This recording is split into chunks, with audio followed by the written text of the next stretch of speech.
Bhavnagar Vartej police સ્ટેશનનો staff પેટ્રોલિંગમાં હતો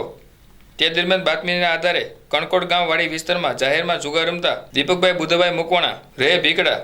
રાજુભાઈ મુકુટભાઈ બારૈયા રહે કણકોટ અને વિક્રમભાઈ ગોબરભાઈ ગોહિલ સહિત 3 ઈસમોને કુલ રૂપિયા 40,400ના મુદ્દામાલ સાથે ઝડપી લઈ ધોરણસરની કાર્યવાહી હાથ ધરી હતી।